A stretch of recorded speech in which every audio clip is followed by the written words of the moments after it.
Hi అండి, welcome to my channel. ఈరోజు మనము చాలా టేస్టీగా ఉండే restaurant style veg hakka noodles ఎలా చేయాలో చూసేద్దాం. ముందుగా స్టవ్ ఆన్ చేసుకొని ఒక గిన్నె పెట్టుకొని 2 లీటర్ హాట్ వాటర్ని వేసుకోవాలి. తరువాత ఒక 2 టేబుల్ స్పూన్ ఆయిల్ యాడ్ చేసుకోవాలి. వాటర్ ఇలా బాగా మరుగుతున్నప్పుడు ఇందులో నూడిల్స్ని యాడ్ చేసుకోవాలి. నూడిల్స్ ఇలా సాఫ్ట్గా కుక్ అయిన తర్వాత వీటిని స్ట్రైనర్లో వడకట్టుకొని 1 టేబుల్ స్పూన్ ఆయిల్ వేసుకొని పక్కన పెట్టుకోవాలి.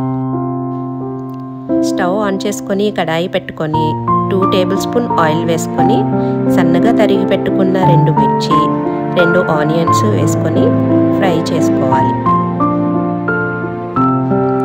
ఆనియన్స్ లైట్గా ఫ్రై అయిన తర్వాత ఇందులో ఒక 100 గ్రామ్స్ క్యాబేజ్ వేసుకొని బాగా ఫ్రై చేసుకోవాలి. ఇప్పుడు ఇందులో 50 గ్రామ్స్ ఫైన్లీ చాప్డ్ క్యాప్సికమ్ వేసుకొని అలాగే 50 grams yellow bell peppers 50 grams red bell peppers వేసుకొని ఫ్రై చేసుకోవాలి. ఇందులో మనం ఈ బెల్ పెప్పర్స్కి బదులుగా క్యారెట్ కూడా యూస్ చేసుకోవచ్చు. ఇప్పుడు రుచికి సరిపడగా సాల్ట్ వేసుకొని ఫ్రై చేసుకోవాలి. అలాగే 1 టేబుల్ స్పూన్ వెనిగర్ వేసుకొని ఫ్రై చేసుకోవాలి. 1 table spoon pepper powder 1 table spoon noodles masala వేసుకొని బాగా ఫ్రై చేసుకోవాలి. నూడిల్స్ మసాలా ఎలా చేసుకోవాలో డిస్క్రిప్షన్లో పెట్టాను, ఒకసారి చూడండి.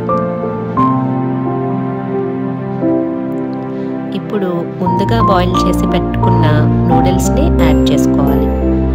నూడిల్స్ అండ్ వెజ్జీస్ అన్నీ బాగా కలిసేలాగా ఇలా వీడియోలో చూపిస్తున్న విధంగా టాస్ చేసుకోవాలి. ఇప్పుడు మళ్ళీ 1 టేబుల్ స్పూన్ నూడిల్స్ మసాలాని యాడ్ చేసుకొని మసాలా అంతా బాగా మిక్స్ అయ్యేలాగా టాస్ చేసుకోవాలి. చూసారా అండి, నూడిల్స్ అండ్ వెజ్జీస్ అన్నీ మసాలాతో చక్కగా మిక్స్ అయ్యాయి. అంతే, restaurant style veg hakka noodles ready. Noodles taste చేసి ఎలా ఉన్నాయో చెప్తాను. చాలా బాగుందండి, మీరు కూడా ట్రై చేసేయండి మరి. Thanks for watching my recipe. Please subscribe my channel and also do like, share and comment.